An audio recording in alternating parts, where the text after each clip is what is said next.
Well, it's been pouring with rain today, but it's finally stopped.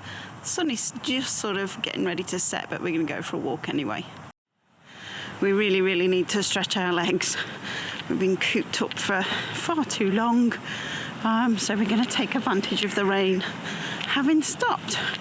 Might show you around the bay a little bit, or maybe the marina, not sure yet. Skies still look quite grey. On our evening walk, we've strolled up the river. Do you know what this river's called? This Taff, isn't it? Taff or Eli? Eli's the other one, isn't it? I think this is the River Taff. Yeah. And we've come to Cardiff Marina. Quite a nice spot alongside the marina. You've got a little cafe here. It does nice drinks and food. And just a little bit further along, we have got the new bakery where we showed you our delicious croissants and pain au chocolat. We'll show you where that is. It's not far. It hasn't been open very long, so we were really excited when we found it. It is somewhere where we have to try not to come too often because the calories will kill us. But here it is. It's this little shop here, tiny little bakery, and that's all you get at the shop front. And it's closed on Monday, so we can't come here tomorrow for croissants. No. Sad, Skipper. No, that's too sad. Never mind Tuesday. There's a bridge here, over the marina even. It lifts, I think, to let boats through and up the river. But it's a lovely evening. I'm going to follow the path round. We're making our way across the river to the other side. And if Alan feels up to it, he's had a bit of a cold, we might even make our way towards the barrage. Here we've got some evening river traffic. Just looks like, is this one of those little passenger ferries across the bay? I think so. Yeah, just a little passenger ferry that does trips across the bay. Looks like he's coming into dock for the night. And there he comes. And we're just standing on the bridge, admiring the views. The yacht in the lock has just shouted out a big hello to us, their yacht Gwilyn, and Gwilyn means yacht seagull basically, so they're followers on our channel, so big shout out to you. Hi guys, and I hope you enjoy seeing your boat on the channel. Maybe we'll see you later. Well, the locks are now open, and Gwilyn's just getting ready to exit the lock. I think the lines are off. They'll be going out soon. Here we go.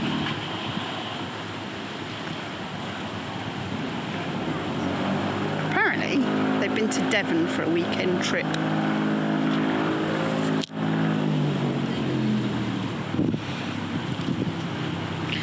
It's fun kind of watching other boats go out the lock, and it's not us. We're having a nice walk and just enjoying the day. And off she goes. And once she's through, the lock gates will close, the bridge will come down, and we can carry on with our walk.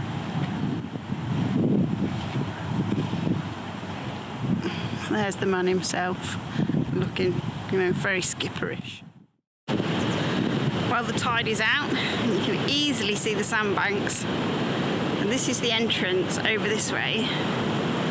There's a lock gate in the middle of the picture over there. That's where the bigger vessels come into Cardiff docks and unload, I think. Well, I don't know if you can see it actually, but just to the left of the skipper there, you can see a rainbow.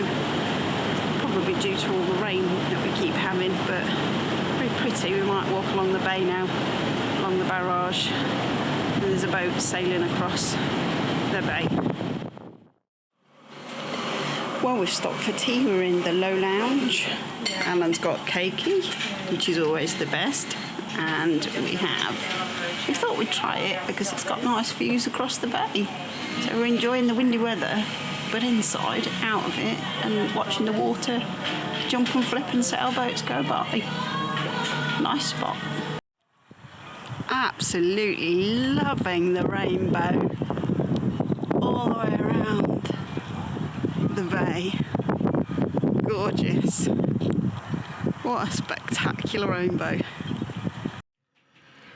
Just while we're out on the hard, I thought I'd check the sail drive seals that I did in the summer. You'll remember that we got some emulsion in the transmission gearbox where the water had got in through the propeller shaft seal, and it had turned the oil to a sort of milky emulsion. So I thought I'd just check to see how the seals are holding up.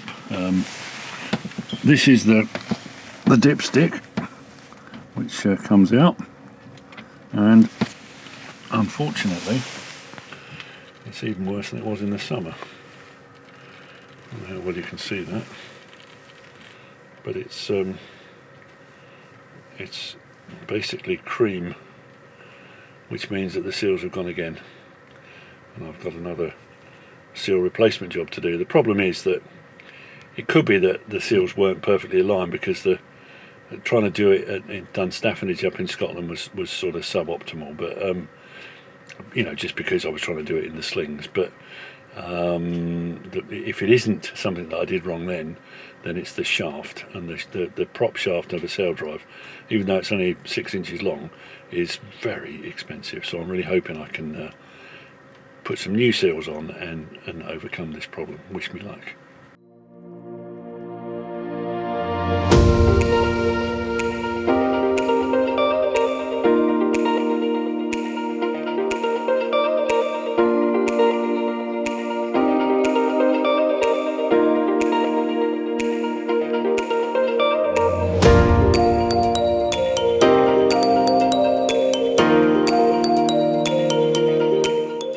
I've got the prop shaft off out of the sail drive, and the seals are in a housing, so we've got to get those out separately. But what I was looking for was any scoring on the shaft, and what we found is it looks like loads of calcium. Now, since the seals sit on here, I don't know whether that's because they've leaked and it's caused calcification, or there's calcium on them that needs to come off so that we can get a proper seal on the shaft. I'm going to take it to the Volvo dealer after I've given this a bit of a spruce and see what he thinks. Well, hopefully we won't need a new one. If we need a new one, they're really expensive, aren't they? Yeah, very, very expensive. So I'm hoping that this is going to be okay. The great thing about doing jobs on boats is it's always unique. And you hope it's going to be okay. Yeah. That's always what we hope. We're having a go at cleaning off this sort of calcified gunk with just a bit of normal white vinegar and a soft cloth, just to see if we can dissolve it away gently. What we don't want to do is make any marks on this shaft at all. We do not want to risk more leaking. Well, here's our state-of-the-art calcium remover for prop shafts, and with a bit of persuasion, just with a bit of tissue and the white wine, sorry, not white wine, the white vinegar. White wine would be more fun. We seem to have got it all off, which is good. Now, well, that's going to focus. Now it's looking much better. As I say, we used a bit of tissue and some white vinegar to get that off. So this is our prop shaft. I've taken it out from the sail drive. Sail drive goes in this end, so slots in this end, and the propeller goes onto this end. And what we think is the problem, these are our seals, these are our old seals, and they go on back to back. And they go over here. Well, actually, to be honest, they go into this housing, but they sit on this shaft, and I don't know how well you can see it, but there's scoring, circumferential scoring all the way around, there and there, and that's going all the way around the shaft. And we think that that's scoring because you can certainly feel it's very subtle, but you can feel there's a difference in height. So what we're going to do is we can't get rid of that scoring easily, so we're going to put these sleeves on. We spoke to the guy at the Volvo dealership, and he said you can sleeve the prop. So what we do is we pop this sleeve on here and then just bash it down I use the term bash lightly because obviously it's very delicate, but we knock it down onto the bottom one. And we've got two, and we knock the second one onto here. And then you have to get rid of this lip, because this lip is only there to enable us to knock the sleeve on. So it's quite heavily scored around there, and you just break it off. Once it's on, once you're happy with its position, you break it off. It does come with a tool, but the tool is clearly too short for this operation. So we purchased a length of, I'm looking around to see if I've got it here, a length of water pipe, which is the perfect diameter. It's about 35 mil, and these are about 38 mil. So perfect diameter to just to help it down. On top of that, because it's had emulsion in the gearbox, the old bearing, excuse me, had got a bit corroded. It's why we avoid water in gearboxes. So we've replaced the old raise. There, thank you. So this has got a bit corroded. So you can see there's a bit of brown discoloration, and the case hardening will have come out of the surface here, so they're going to get a bit soft. So, excuse me, we've got a when we replace this, which we have done, that's the new one, we've also got to replace the bearing surface, which is this surface here, and that goes into this. You knock that in, and then that goes onto the end, and effectively fits like that. So they're sold as a pair. The next challenge is that that's got to be the perfect fit.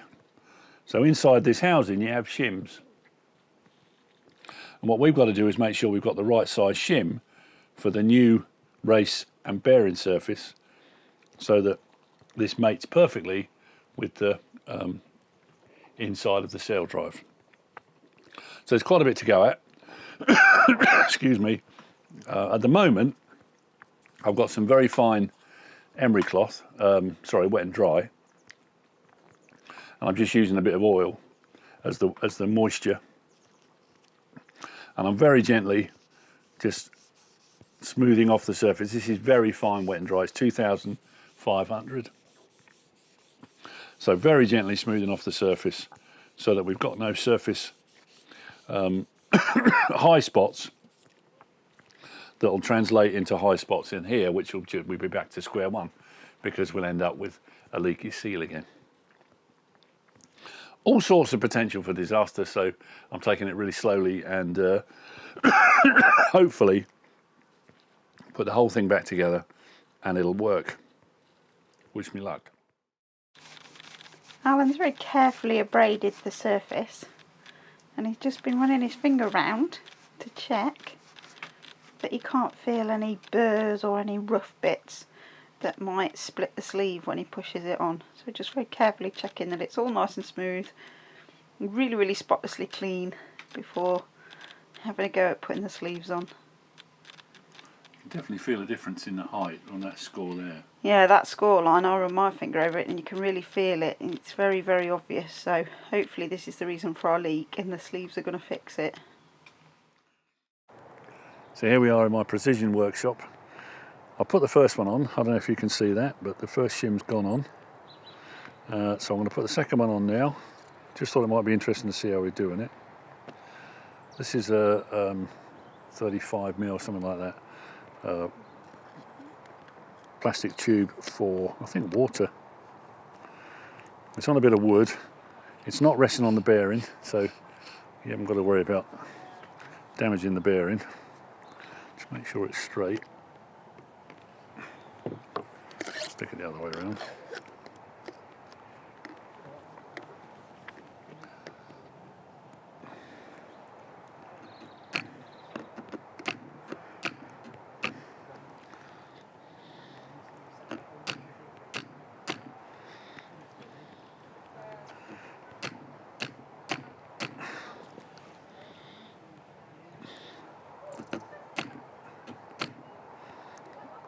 I'm doing it gently because I don't want to knock it beyond the scoring, too far beyond the scoring, so that it actually doesn't do the job it's designed to do.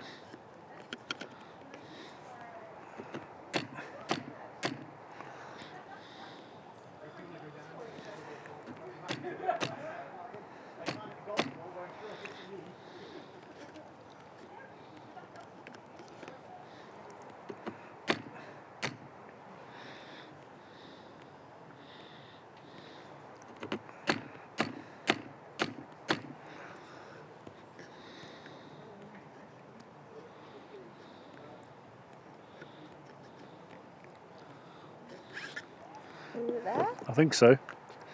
I think that'll do it. There we go.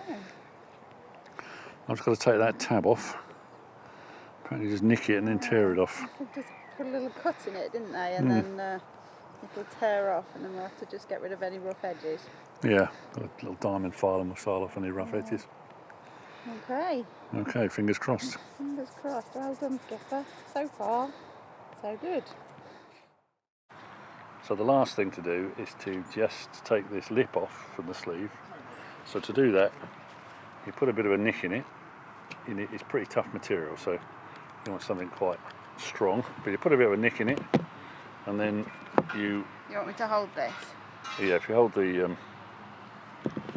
and then you just ease it round, just breaking off the tab. I've already done this, but it just shows what it looked like.